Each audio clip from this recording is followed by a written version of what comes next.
Puji Tuhan. Bapak Ibu saudaraku yang dikasihi Tuhan, kita kembali masuk dalam pemahaman Alkitab kita dalam kitab Imamat pasal 10 ayat 2 serta 3. Saya akan bacakan dalam terjemahan lama dalam Alkitab saya. Begini bunyinya, maka keluar suatu api dari hadirat Tuhan yang menghanguskan keduanya, sehingga matilah keduanya di hadapan hadirat Tuhan. Maka kata Musa kepada Harun, inilah dia yang telah dikatakan Tuhan firman-Nya, bahwa aku hendak dipermuliakan oleh orang yang menghampiri aku, supaya aku dihormati di hadapan orang banyak sekalian. Maka Harun pun berdiamlah dirinya. Bapak Ibu saudaraku yang dikasihi Tuhan, dalam Imamat pasal 10 ayat 2 serta 3 itu berbicara tentang api hukuman Allah. Waktu mereka mendekati Tuhan dengan api lain, maka murka Allah itu keluar. Orang yang mendekati Tuhan harus hati-hati, jangan seperti Nadab dan Abihu. Saudara-saudariku, doa dengan pura-pura malah dibenci Tuhan. Yesaya 1 ayat 15, Amsal 28 ayat 9. Jangan bersekutu Tuhan dengan ingin makin meningkat, tetapi tetap bersekutu dengan iblis, tidak mau melepaskan. 1 Korintus 10 ayat ke-20 sampai 22. Ini membangkitkan murka Tuhan. Percuma pilih dua, Allah dan setan. Allah tetap marah dan menghukumkan. Jangan campur. Sebab itu kita harus mau memeriksa diri dan mau diperiksa selalu. Dalam Mazmur 139 ayat ke-23 dan 24. Jangan dengan sengaja mau menipu Allah.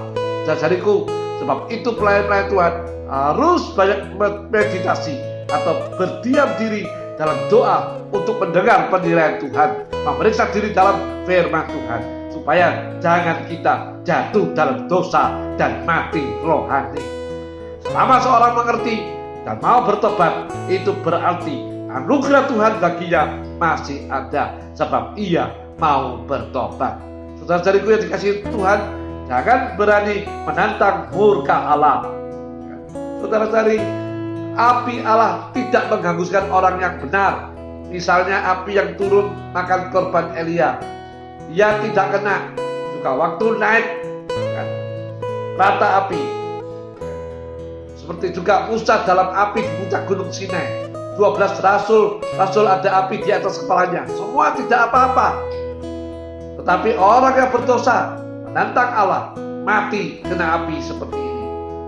Korah dan kawan-kawan, prajurit-prajurit yang mau menangkap Elia dan sebagainya. Hukuman Allah tidak pernah ngawur, sekalipun dalam peperangan. Siapa yang diserahkan, kena saja yang kena. Dalam Yeremia 43 ayat ke-11. Kita sama sekali tidak perlu takut hukuman Allah, tetapi harus hidup benar di hadapan Allah. Ada kesalahan, segera bertobat. Jangan mempermainkan kemurahan Allah. Jangan bermain-main dengan dosa, bermain-main dengan dunia dan iblis.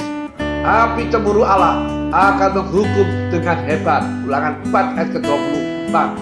Saudara-saudariku yang dikasihi oleh Tuhan, Musa menjelaskan maksud Allah. Aku hendak disucikan di dalam mereka yang datang dekat kepadaku, dan di hadapan segenap orang banyak aku dipermuliakan. Artinya orang yang melayani pekerjaan Tuhan harus disucikan. Tetapi jangan takut atau khawatir, sebab Allah itu baik, kasih dan adil. Allah memanggil, hampirilah Allah, yang 4 ayat ke-7. Tetapi dengan membersihkan tangan dan menyucikan hati.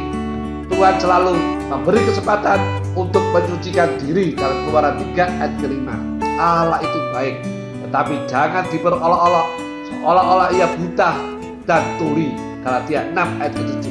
Kalau terjadi sesuatu, ini penuaian, pasti ada sesuatu yang ditabur. Nadab dan Abihu mati seketika, itu ada sebabnya. Juga Korah dan kawan-kawannya. Padahal Raja Uzia membakar dupa, tidak mati. Dalam 2 Tawarik 26 ayat ke-16. Tetap bersalah, tetapi hukuman tidak sehebat yang lain. Usa mati seketika. Mengapa? Dalam 2 Samuel 6 ayat ke-7. Ini juga penuaian. Tentu ada penaburan yang salah. Di Obed Edom hanya 3 bulan ada peti perjanjian. Mereka amat keberkatan, padahal di rumah Abinadab tentu ada suatu hal dengan Usa. Penemuan itu tergantung dari penaburan. Saudara-saudariku, banyak orang tidak melihat penaburan yang salah. Kalau Tuhan disucikan di dalam orang-orang yang menghampirinya, maka lewat orang-orang ini kemuliaan Allah akan nyata pada orang banyak. Kuasa Tuhan akan bekerja dengan heran dan limpah, sehingga nama Tuhan dipermuliakan.